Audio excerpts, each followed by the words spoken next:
Saudara-saudariku yang terkasih, salam sukacita untuk kita semua. Sudah kita memberi senyum hari ini, Selasa 15 Juli 2025. Gereja memperingati Santo Bonaventura, Uskup dan Pujangga Gereja. Kita awali permenungan kita dengan tanda kemenangan Kristus dalam nama Bapa dan Putra dan Roh Kudus. Amin. Permenungan kita diambil dari Injil Matius bab 11 ayat 20 sampai 24. Lalu Yesus mulai mengecam kota-kota yang tidak bertobat, sekalipun di situ ia paling banyak melakukan mujizat-mujizatnya. Celakalah engkau, Korazim! Celakalah engkau, Betsaida!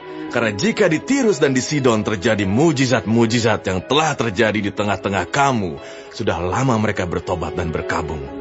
Tetapi aku berkata kepadamu, pada hari penghakiman, tanggungan Tirus dan Sidon akan lebih ringan daripada tanggunganmu.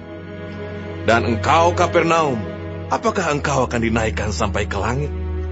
Tidak, engkau akan diturunkan sampai ke dunia orang mati. Karena jika di Sodom terjadi mujizat-mujizat yang telah terjadi di tengah-tengah kamu, kota itu tentu masih berdiri sampai hari ini. Tetapi aku berkata kepadamu, pada hari penghakiman, tanggungan negeri Sodom akan lebih ringan daripada tanggunganmu. Saudara-saudariku yang terkasih, dalam Injil hari ini Yesus mengecam kota-kota yang tidak bertobat.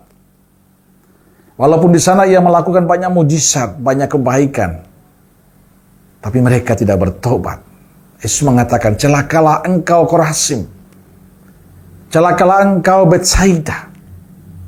Ya sungguh mengecam kota-kota ini karena mereka tidak berubah, tidak bertobat. Mereka hanya mengagumi dan senang akan banyaknya mujizat yang mereka terima, tapi tidak menggugah hati mereka untuk kembali pada jalan kebenaran.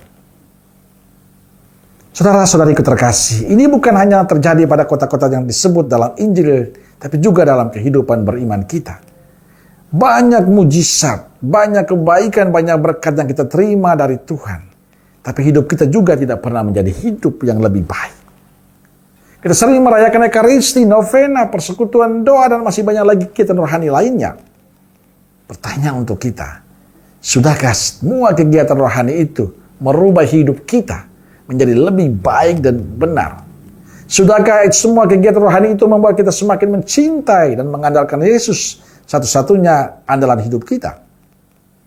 Rupanya kita tidak terlalu jauh berbeda dengan kota-kota yang disebut, yang hanya mengagumi mujizat Yesus, tapi tidak mengubah hidup mereka menjadi lebih baik.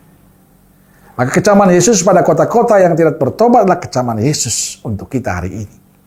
Supaya kita tidak hanya mengagumi, merasakan berkat dari Tuhan, mengalami apa yang Tuhan berikan untuk kita, menjalani rutinitas hidup rohani kita, tapi mengajak kita untuk kembali pada jalan yang benar, yakni jalan kasih Tuhan.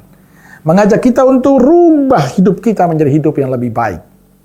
Mengajak kita untuk bersikap, bertutur kata seperti yang dikatakan Yesus dan dilakukan oleh Yesus. Maka kecaman Yesus hari ini bukan sebuah kemarahan dan kebencian Yesus untuk kita, tapi sebuah ungkapan cinta supaya kita lebih pantas seperti yang Dia harapkan. Yesus menghendaki setiap muridnya menjadi pribadi yang baik dan sikap dan tutur kata, pribadi yang peduli dan berbela rasa dengan sesama yang lain, pribadi yang selalu percaya dan punya harapan bahwa dikala kita melakukan kebaikan, Tuhan senantiasa membantu dan menolong kita. Semoga kita menjadi perpanjangan tangan kebaikan Tuhan bagi banyak orang. Dan pada akhirnya kita menjadi orang-orang yang sungguh memberikan diri kepada Tuhan. Amin. Semoga Allah yang Maha Kasih memberkati saudaraku sekalian, Bapa, Putra, Roh Kudus. Amin.